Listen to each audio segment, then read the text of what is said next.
हम पढ़ रहे थे भारत की जलवायु, और भारत की जलवायु में हमने पहला वीडियो कर लिया था और अब ये सेकंड वीडियो है जिसमें हम बचा हुआ पार्ट करेंगे। तो हमने पहले वीडियो में देखा था कि मौसम किसे कहते हैं और जलवायु किसे कहते हैं। तो मौसम और जलवायु में क्या अंतर है वो हमने देख लिया था। उसके बाद में हमने देखा था कि भारत की जलवायु किस प्रकार की है। उसके बाद में हमने देखा था कि भारत की जलवायु किस प्रकार की है। तो भारत की जलवायु उष्णकटिबंधीय मानसूनी प्रकार की जलवायु है।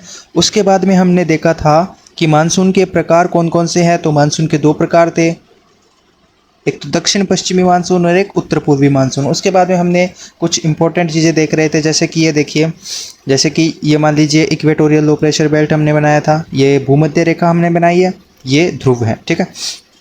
तो इस भूमध्य रेखा के आसपास वाला क्षेत्र उष्णकटिबंधीय क्षेत्र कहलाया और इसी के साथ ये वाला क्षेत्र ये इक्वेटोरियल लो प्रेशर बेल्ट भी कहलाया, कि यहाँ पे एक पट्टे का निर्माण हुआ जिसमें जो लो प्रेशर का था, लो प्रेशर यानी हाई प्रेशर से लो प्रेशर हवाएं जाती है। लो प्रेशर का मतलब ये हुआ कि समुद्र जो वायुदाब है ना, इसके एक प्रेशर होता है, वायुदाब को एटमॉस्फेरिक प्रेशर कहते हैं और ये 1013.25 मिलीबार होता है। अगर इस 1013.25 मिलीबार से कम तापमान हो, कम दाब हो, माफ़ कीजिए कम दाब हो, अगर 1013.25 मिलीबार से कम दाब हो तो इसे हम लो प्रेशर कहते हैं, और अगर इससे हाई हो, अगर इससे ज़्यादा हो तो हम इसे हाई प्रेशर कहते हैं, ठीक है।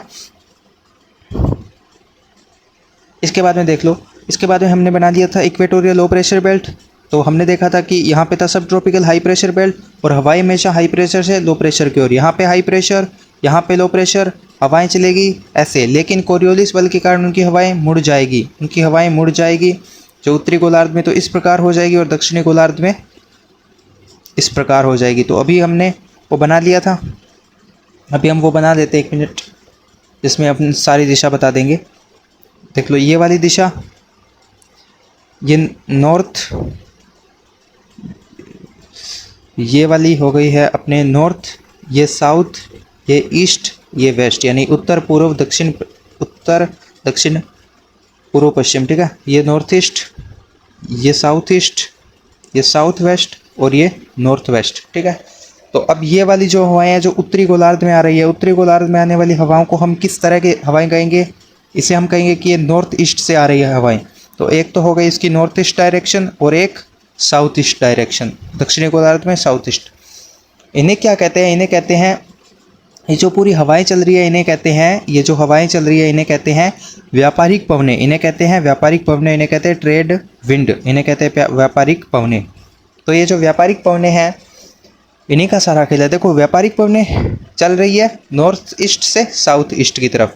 अब आ जाओ इधर, अब ये हमारा है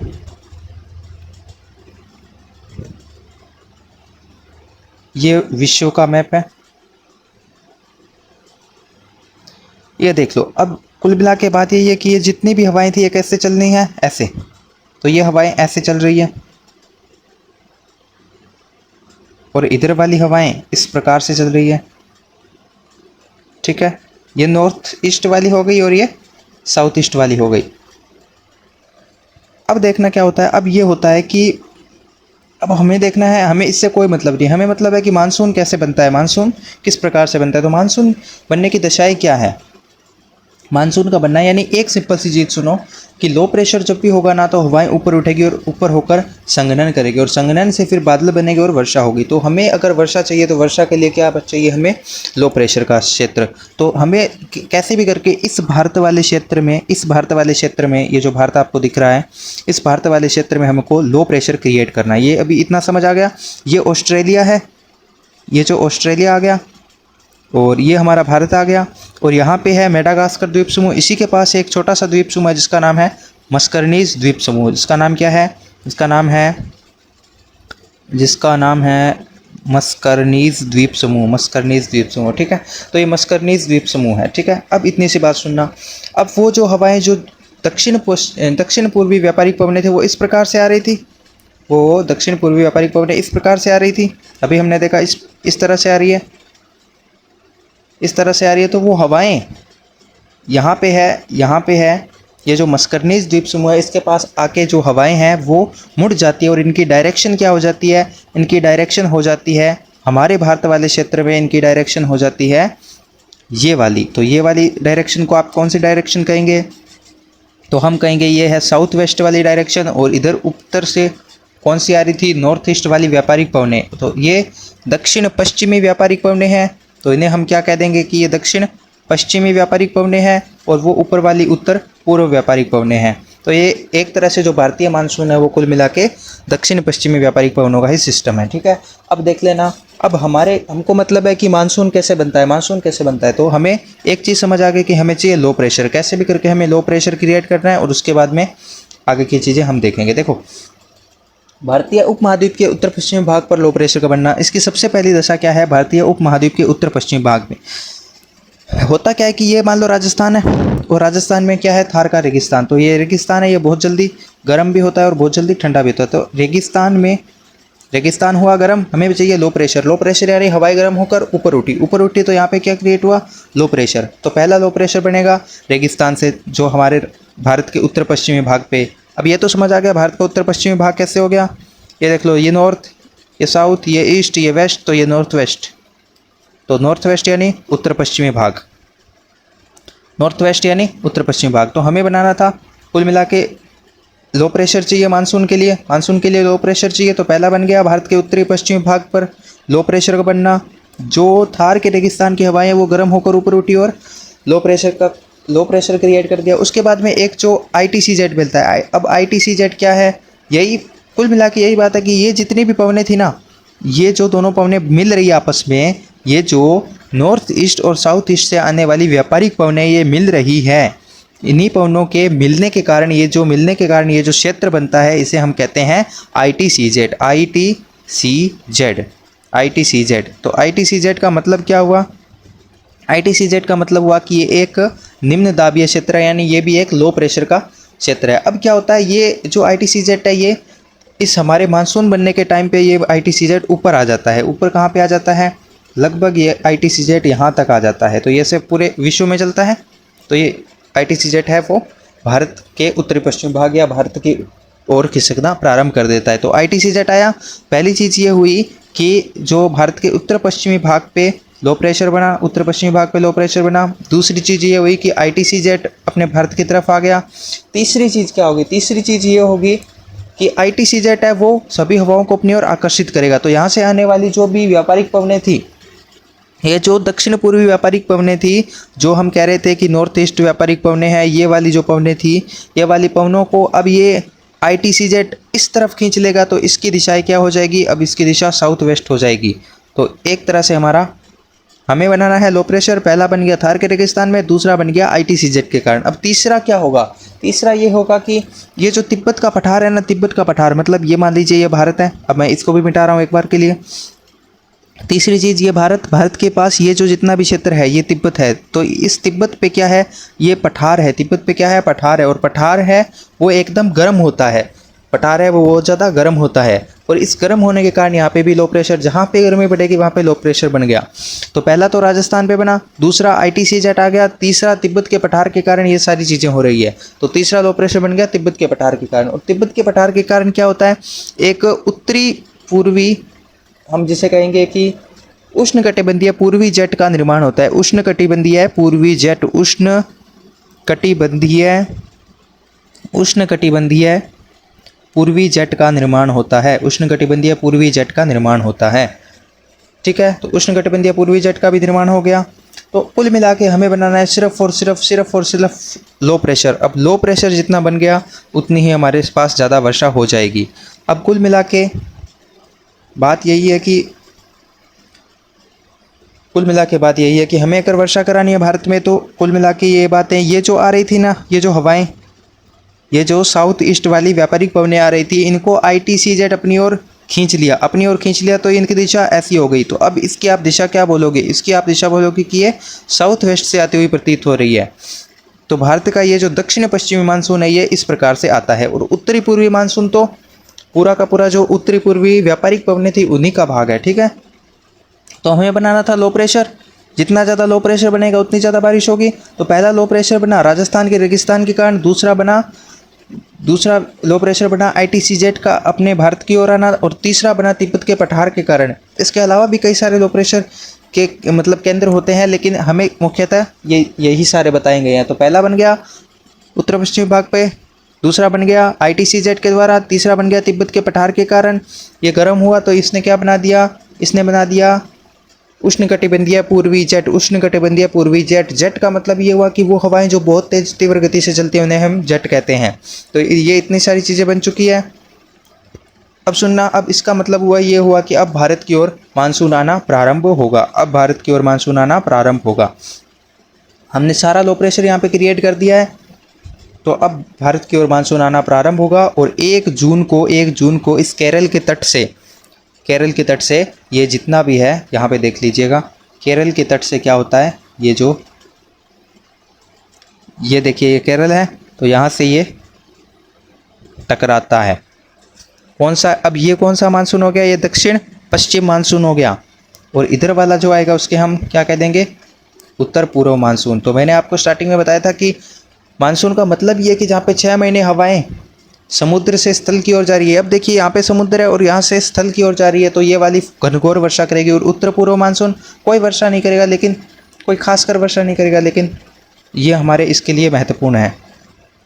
ठीक है, तो ये ये हमारा दक्षिण पश्चिम मानसून कब टकराया, 1 जून को केरल से टकरा जाएगा अपना दक्षिण पश्चिम मानसून। 1 जून को टकराया, उसके बाद में लगभग 10 जून को मुंबई के पास पहुंचा, उसके बाद में 13 जून को कोलकाता के पास पहुंचा, उसके बाद में कुल मिला के लास्ट में जो 15 जुलाई को है वो राजस्थान के जैसलमेर के आसपास पहुंचेगा।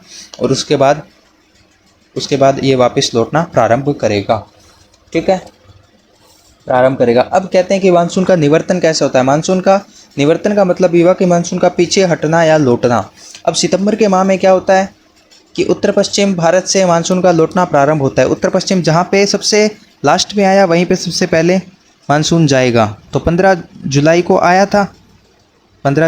था और उसके बाद में सितंबर से लौटना फिर से प्रारंभ कर देगा। तो जहाँ पे सबसे लास्ट में मानसून आया वहाँ पे सबसे पहले लौटना प्रारंभ कर देगा।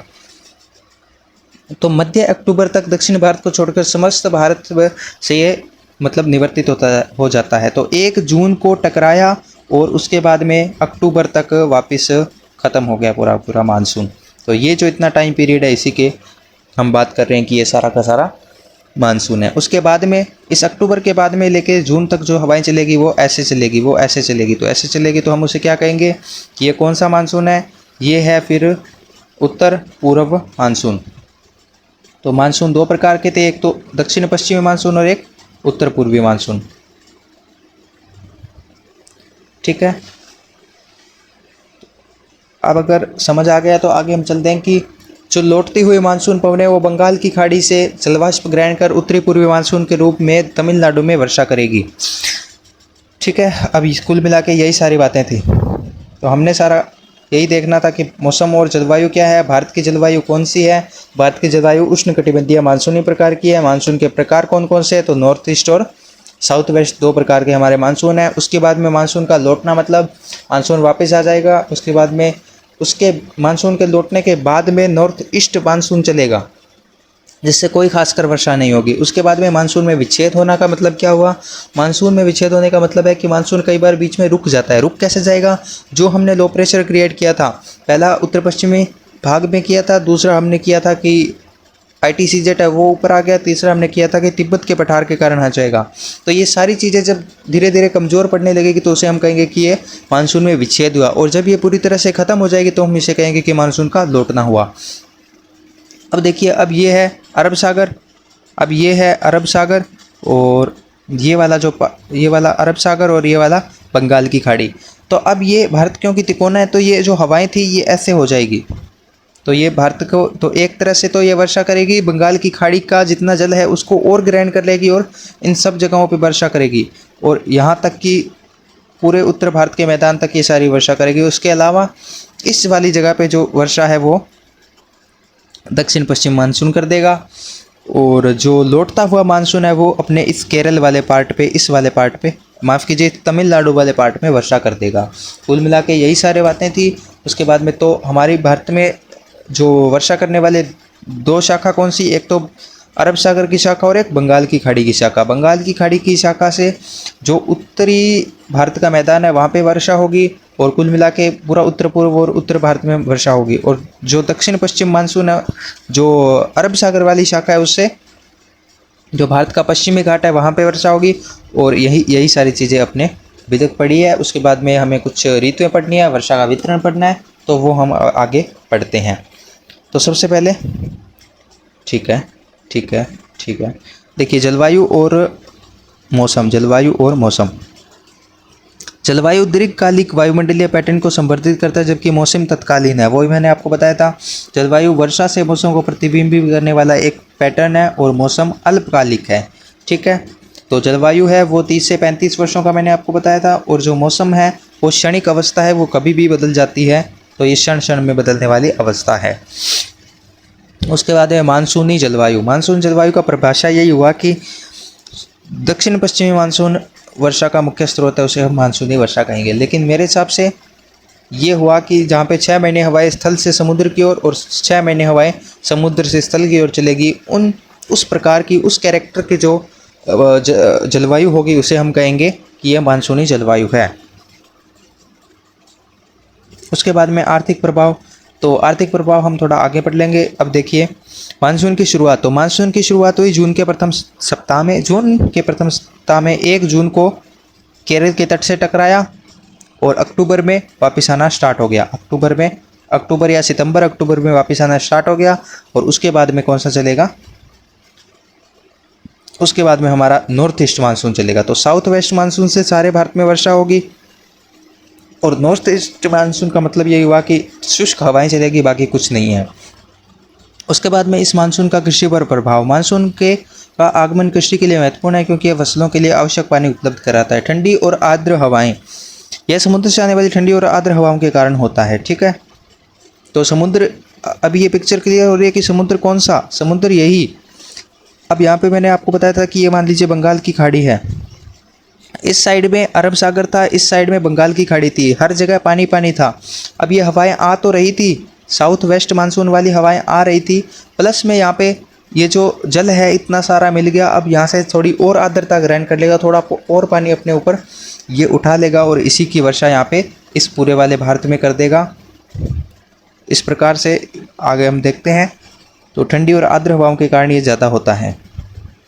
मानसून की वापसी। मानसून का वापसी सितंबर और अक्टूबर के बीच होता है, जबकि जब हवा की दिशा बदल जाती है। हवा की दिशा अब ऐसे हो गई, पहले ऐसे थी, तो इसे हम कहेंगे नॉर्थ ईस्ट मानसून, और इसे हम कहेंगे साउथ वेस्ट मानसून। मौसम में बदलाव। इस समय भारत के कई क्षेत्रों में शुष्क और ठंडा मौसम रहता है। और ठंडे मौसम में कौन सी वर्षा होती है?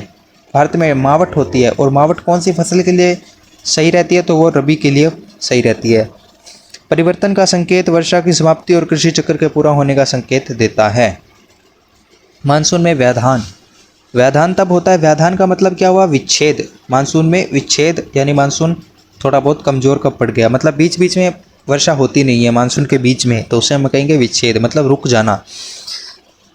जब वर्षा में अस्थायी कमी होती है, वर्षा के कारण, व्याधान के कारण, माफ़ कीजिए, व्याधान के कारण यानी विच्छेद के कारण उच्च तापमान हो जाता है, हवा की दिशा में परिवर्तन हो जाता है, और जलवायु परिवर्तन इसके लिए जिम्मेदार है। लेकिन उससे भी ज़्यादा जो इम्पोर्टेंट है वो है हमारा लो प्रेशर का हटना या थोड़ा कम होना, इनका थोड़ा कमज़ोर पड़ना। उसके बाद में व्याधान का समय आमतौर पर गर्मी के मौसम के दौरान होता है। कृषि पर प्रभाव इसका नकारात्मक पड़ता है, क्योंकि जो फसलें हैं उनको जल चाहिए और उनको पानी चाहिए, और पानी इस मानसून के विच्छेद के कारण उतना आ नहीं पाता है। अब है ऋतुओं की लय। तो कौन कौन सी ऋतुएं हैं भारत में? एक तो है गर्मी, एक है सर्दी, एक है साउथ वेस्ट मानसून वाली, और एक है नॉर्थ ईस्ट मानसून वाली। तो हमें ये 4 जो ऋतुएं हैं वो हमें एनसीईआरटी ने दे रखी है। ठीक है, ये शर्त वैसे आप नहीं मानोगे, इसकी जगह आप नॉर्थ ईस्ट लिख दोगे। इसके बाद में भारत में वर्षा का वितरण। ठीक है, भारत में वर्षा का वितरण। अब वर्षा का वितरण कहाँ पे ज़्यादा होगा, मैं फिर से वहीं पे ले चलता हूँ आपको। अब देखिए यहाँ पे वर्षा का वितरण। अब देखिए ये जो है यहाँ पे वर्षा का वितरण। अब सबसे पहले केरल तट से टकराया है ना, सबसे पहले केरल के तट से टकराया, तो सबसे ज़्यादा वर्षा कहाँ पे करेगा? इसी वाले क्षेत्र में करेगा। तो इसे हम कहते हैं पश्चिमी घाट। तो इस पश्चिमी घाट पे सबसे ज़्यादा वर्षा करेगा सबसे पहले यहाँ पे ज़्यादा वर्षा करेगा तो यहाँ पे कितनी 200 सेंटीमीटर प्लस की वर्षा कर देगा, ठीक है।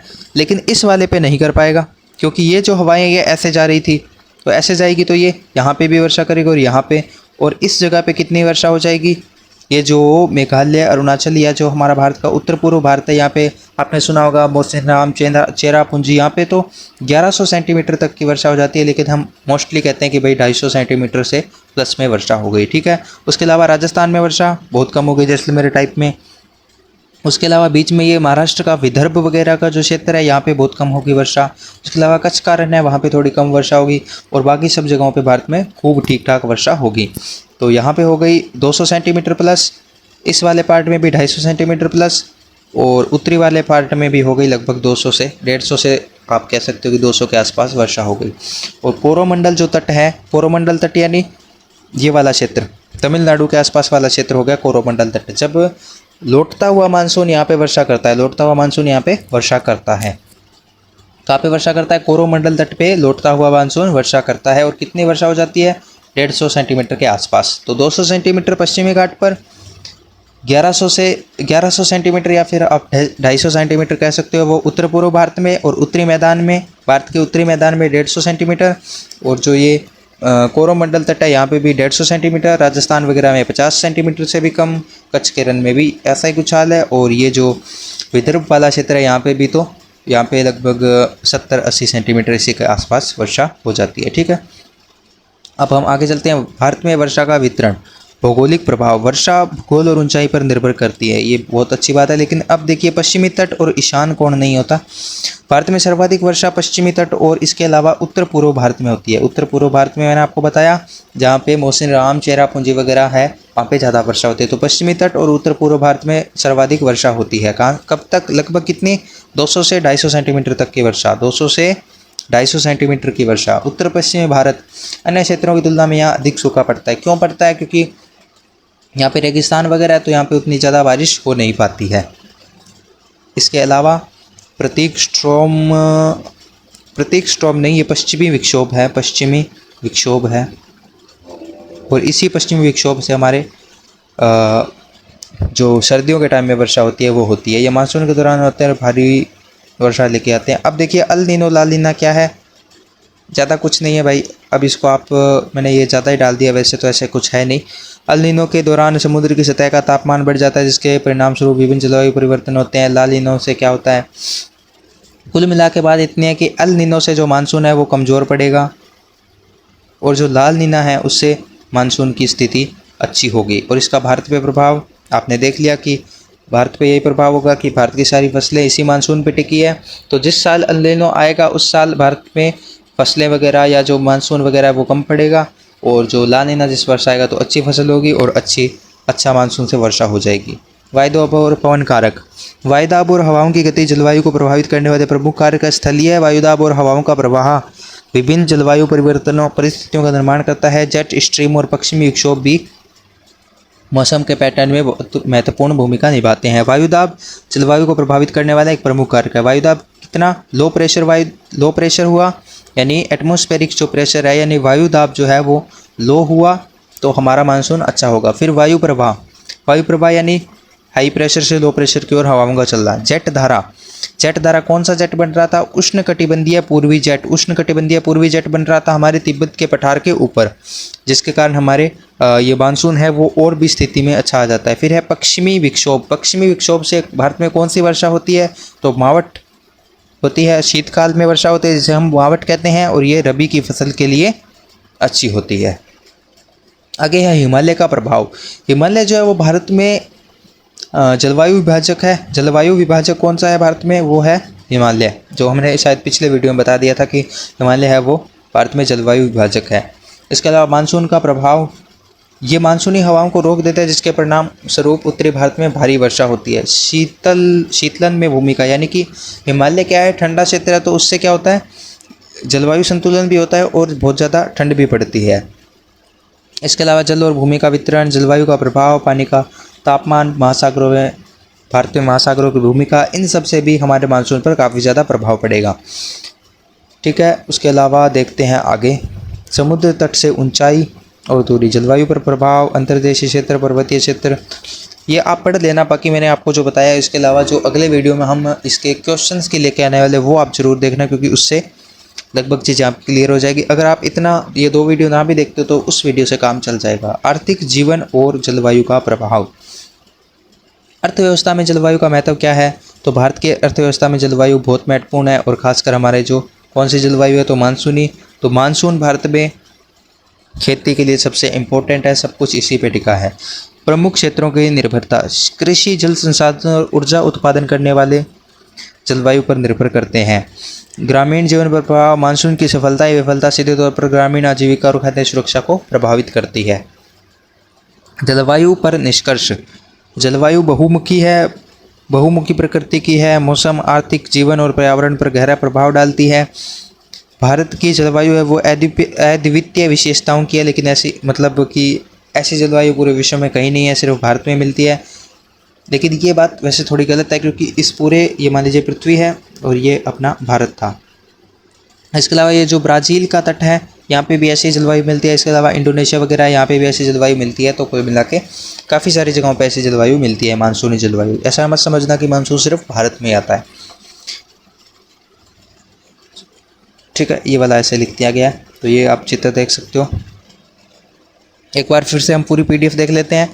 जलवायु एक विस्तृत परिप्रेक्ष्य, इसके बाद हमने ये देख लिया था, और जलवायु और मौसम देख लिया था। मानसूनी जलवायु क्या है वो देख लिया था। मानसून की शुरुआत कब होती है, मानसून की वापसी कब होती है, मानसून में विच्छेद कैसे होता है, फिर मानसून ऋतुओं की लय कौन कौन सी है, भारत में वर्षा का वितरण किस प्रकार है, फिर पश्चिमी विक्षोभ क्या है, फिर अल नीनो ला नीनो क्या है। अल नीनो से जो मानसून है वो कमज़ोर पड़ेगा, और ला नीना से इसकी स्थिति और भी अच्छी हो जाएगी, और भारत में वर्षा और भी ज़्यादा बढ़िया आएगी। फिर हमने देख लिया था कि वायुदाब, वायु प्रवाह, जेट धारा और पश्चिमी विक्षोभ, इनसे हमारे मानसून पर क्या प्रभाव पड़ता है। फिर हमने देख लिया था कि हिमालय का क्या प्रभाव पड़ रहा है। फिर हमने देख लिया था कि ये जल और भूमि का वितरण, इससे क्या होता है। देखो, पानी का तापमान जितना गर्म होगा उतना लो प्रेशर और होगा, और उतनी ज़्यादा हवाएं गर्म होकर ऊपर उठेगी, और ऊपर उठने के बाद उतनी ज़्यादा वर्षा करेगी। अब भारत में दोनों तरफ, इस साइड पे तो अरब सागर है, इस साइड पे बंगाल की खाड़ी है, तो महासागरों की भूमिका क्या हुई, हिंद महासागर है यहाँ पे, तो इससे जल और ज़्यादा आएगा, तो भारत में वर्षा और ज़्यादा बढ़िया कर देगा। उसके अलावा समुद्र तट से दूरी और ऊंचाई, तटीय क्षेत्रों में तो आर्द्र वातावरण रहता है, लेकिन इसके साथ वर्षा भी बहुत ज़्यादा होती है। पर्वतीय क्षेत्रों में, जैसे हिमालय पर्वत, वहाँ पे वर्षा और भी बढ़िया हो जाएगी। हिमालय वाले क्षेत्र में वर्षा और बढ़िया हो जाएगी, क्योंकि वहाँ पे ठंड रहती है। इसके अलावा जो आर्थिक जीवन पर क्या प्रभाव है मानसून का, तो आर्थिक जीवन पर सब कुछ ही प्रभाव है। पूरी की पूरी कृषि इससे जुड़ी हुई है, और भारत की जो अधिकतर जनसंख्या है वो कृषि ही करती है। तो कृषि के लिए सबसे इम्पोर्टेंट हमारा मानसून। तो मानसून का एकदम प्रत्यक्ष तौर पर हमारे आर्थिक जीवन पर प्रभाव पड़ता है, और ग्रामीण जीवन पर तो एकदम बिल्कुल, क्योंकि ग्रामीण जनसंख्या ही इसलिए कि वहाँ पे कृषि हो रही है।